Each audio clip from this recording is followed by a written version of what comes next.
दोस्तों, आप देख रहे हैं अवाम इंडिया चैनल। ये चैनल आपका अपना चैनल है। इसे लाइक करें, शेयर करें, सब्सक्राइब करें, बेल आइकन बटन दबाना ना भूलें। हमारी वेबसाइट www.awamenindia.tk पर अपनी खबर अपडेट देख सकते हैं।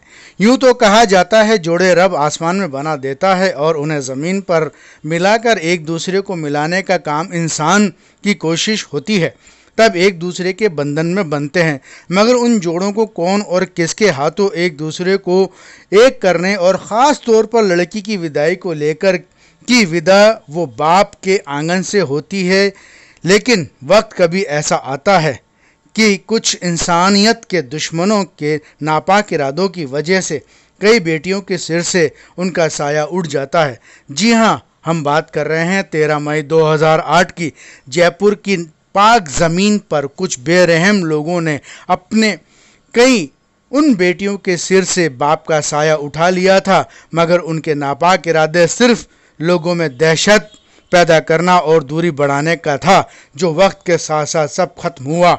इसी कड़ी में एक पंडित ताराचंद नामक की लड़कियां जिनमें साथ थीं, उनकी बाप की जगह लेते हुए इंसान नुमा फरिश्ता सामने आया। जी हाँ, रवि नायर, जो कि अब तक ताराचंद की 7 बेटियों को अपने हाथों से उनके घरों पर रुखसत कर चुके हैं।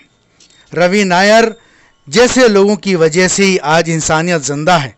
अब 8वीं शादी बिस्कुट सप्लायर हनीफ खान की बेटी नेहा परवीन को भी रवि नायर 19 जुलाई 2020 को शान और शौकत से उनके घर से विदा करेंगे।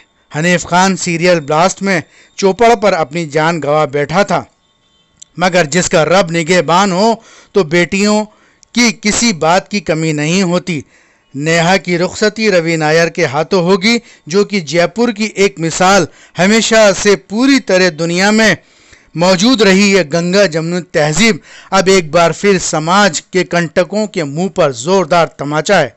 रवि नायर ने बताया कि उनका जन्मदिन 19 जुलाई को होता है, तो इससे बढ़कर दुनिया में उनके लिए बेहतरीन तोहफा नहीं होगा कि बेटी उनके हाथों उनके आंगन से विदा हो। नेहा ने कहा, रवि अंकल एक फरिश्ता बनकर आए और ऐसे फरिश्ते के हाथों अपने घर जाएगी, उससे बेहतर खुशकिस्मत और कोई नहीं हो सकती। 13 मई 2008 को जब बम ब्लास्ट हुआ था, तो ये देखने को मिला था कि जिनके साथ ये वज्रपात हुआ है वो इस लायक थे कि वो बच्चों की परवरिश कैसे करेंगे और बच्चियों की शादी कैसे करेंगे।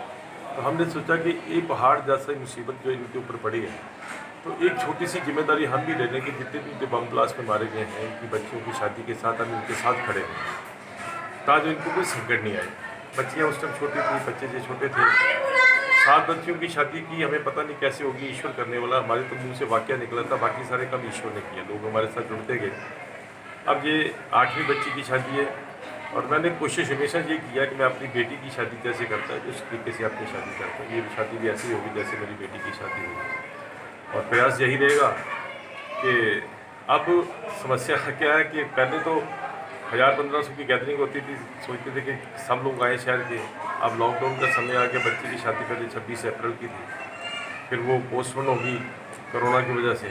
अब लड़के वालों ने कहा कि फिर उसके बाद ईद आने वाली है, फिर ईद के बाद उनकी कोई दूसरी शादी है, तो उन्होंने कहा कि 19 जुलाई को शादी करनी है। हमने मेरी इच्छा तो यही थी कि ये कोरोना की महामारी हटे, उसके बाद जैसे वो शादियाँ हुई है भले उससे एक आदमी ज़्यादा हो वैसे ही शादी होनी चाहिए। मगर अब मजबूरी है कुदरत क्या कि तो किसी का क्या जोर है, इसमें 50-55-60 लोग जो रहेंगे, हम कोशिश करेंगे शादी वैसे ही हो और बेटी अपने घर जाए और खुशियाँ लेके जाए, इसको किसी चीज़ की कमी महसूस नहीं हो। और ये नहीं है कि हम शादी तक ही इस बच्ची के गार्जियन हैं, शादी के बाद भी हम बच्ची के परिवार के साथ और इनके जहाँ जाएगी, ये हमारी ही बेटी है, ये अपने घर जाए, खुशियाँ मनाए और कभी भी हमारी तरफ देखे नहीं। जब कभी दिक्कत हो तो हम इसके साथ खड़े, इस परिवार के साथ खड़े मिले। ये हमारी शुरू से मंशा रही है। जितने परिवारों की बच्चियों की शादी की है वो परिवार हमारे साथ ऐसे जुड़े हुए जैसे मेरे परिवार के भी सदस्य हैं। ये भी परिवार मेरे परिवार की तरह है। रवि जी, आपसे जानना चाहेंगे, कुछ ताकतें हिंदू मुसलमान के नाम पर देश को तोड़ने का काम करती हुई नजर आ रही हैं, कहीं ना कहीं ऐसे उनको सोचना चाहिए, उनको सोचना चाहिए ये चीज़, क्योंकि मालिक परम पिता परमेश्वर सब एक है, सबकी पूजा पद्धति अलग अलग है। वो कहता है मेरे को दिन में 5 बार पढ़ के नमाज तो मेरे को भगवान मिलता है, मैं कहता हूँ मेरे को यज्ञ करके हवन मिलता है भगवान मिलता है। कोई कहता है गुरुद्वारा। ईश्वर अल्लाह परमात्मा परम पिता परमेश्वर एक है। सबको इस तकियानुसी ख्यालात को छोड़ के और इस तरीके का कार्य करना चाहिए ताकि जो हिंदुस्तान आगे बढ़ सके। हिंदुस्तान, जैसे हमारे प्राइम मिनिस्टर मोदी ने कहा कि हम मिलजुल के गरीबी के खिलाफ लड़ें। अपने देश को एकजुट होने की ज़रूरत है। हिंदू, सिख, मुस्लिम सब एकजुट होकर इस देश को आगे बढ़ाएं। इस देश को आगे बढ़ाने के लिए शुरू से हमारी परंपरा रही है। हिंदू मुस्लिम सब एक ही तो है, एक ही धरती के लाल है। सबका खून एक है, सबका खान पीन एक है, रहन सहन एक है, रोटी बेटी के रिश्ते सब जगह एक तरह से सबके होते हैं। तो वो जो तकियानुसी ख्यालात है सबको छोड़ने चाहिए और ऐसे हर मौके के ऊपर और जब भी कोई दुख सुख का वातावरण बने सबको एकजुट होकर, सब भेदभाव छोड़ के, फिरकापरस्ती छोड़ के एकजुट होकर साथ आप ये देखेंगे कि उस दिन जितने मुस्लिम परिवार होंगे वहाँ खड़े, उस दिन मुस्लिम परिवार भी साथ होंगे। और ये एक मिसाल है, जब हमने पहली बच्ची पंडित ताराचंद की बच्ची थी और उनकी दिलवानी दी की बच्ची की शादी की, जयपुर शहर के नामी मुस्लिम परिवार मेरे साथ खड़े थे और वो शादी में शरीक हुए थे। इस बार भी यही होगा।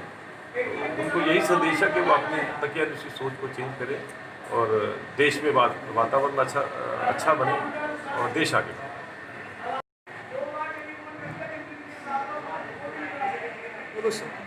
बोलो आराम से बोलो, कोई दिक्कत आराम से, कोई दिक्कत नहीं। सोचे मत, तुम तो सिर्फ ये समझो मदरसे में बोल रही हो।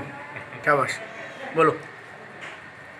मेरी शादी 19 जुलाई को हो रही है और मेरे घर वाले, रवि अंकल सब मेरा साथ दे रहे हैं। इन्होंने हमारा बहुत सपोर्ट किया है, घर वालों ने भी बहुत सपोर्ट किया है। इन्होंने हमारे सर पे हाथ रखा है।